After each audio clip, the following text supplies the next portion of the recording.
किसी गांव में एक ब्राह्मण रहता था।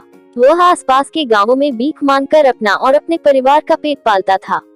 एक बार ब्राह्मण को लगने लगा कि उसे बहुत कम भीख मिलती है, जिससे उसके परिवार का गुजारा चलना मुश्किल हो रहा है। इसलिए उसने सोचा कि उसे राजा से मदद लेनी चाहिए। वो राज दरबार जाने के लिए घर से निकल पड़ा। जब वो जंगल में से गुजर रहा था तो उसे एक पेड़ के पास एक सांप दिखाई दिया। सांप ब्राह्मण को प्रणाम करके बोला, हे ब्राह्मण महाराज, आज सुबह सुबह कहाँ जाने के लिए निकल पड़े? ब्राह्मण ने अपनी समस्या सांप को बताई और कहा कि मैं राजा से सहायता लेने के लिए जा रहा हूँ।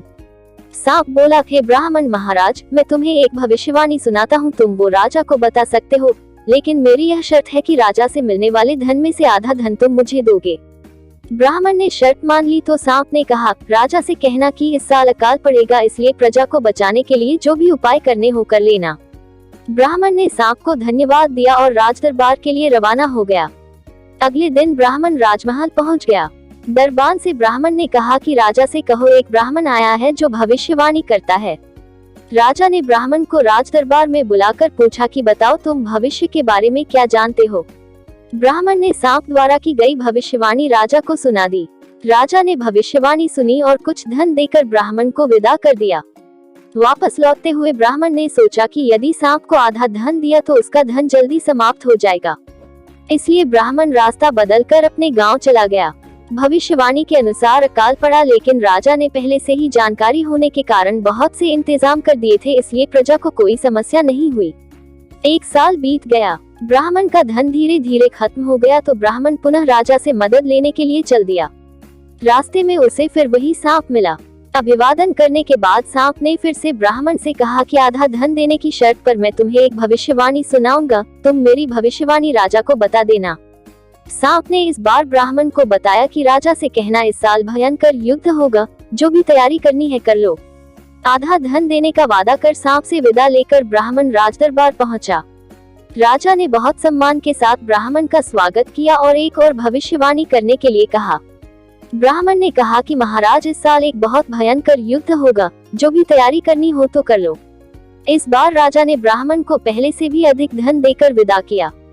रास्ते में ब्राह्मण ने सोचा कि यदि सांप मिला तो आधा धन मांगेगा। इतने सारे धन का आधा मैं उसे क्यों दूं? क्यों न सांप को लाठी से मार दिया जाए। हाथ में लाठी लिए ब्राह्मण जब सांप के पास पहुंचा तो सांप खतरा भांपकर बिल में जाने लगा। ब्राह्मण ने सांप पर पीछे से लाठी का वार किया, जिससे सांप की पूंछ कट गई, लेकिन सांप जीवित बच गया। सांप की भविष्यवाणी के अनुसार इस साल राजा का पड़ोसी राज्य से भयंकर युद्ध हुआ, लेकिन पहले से ही बहुत अच्छी तैयारी होने के कारण राजा युद्ध जीत गया। 1.5-2 साल में ब्राह्मण का धन धीरे धीरे खत्म हो गया और उसके सामने फिर धन का संकट खड़ा हो गया। उसने एक बार फिर राजा से मदद लेने की सोची।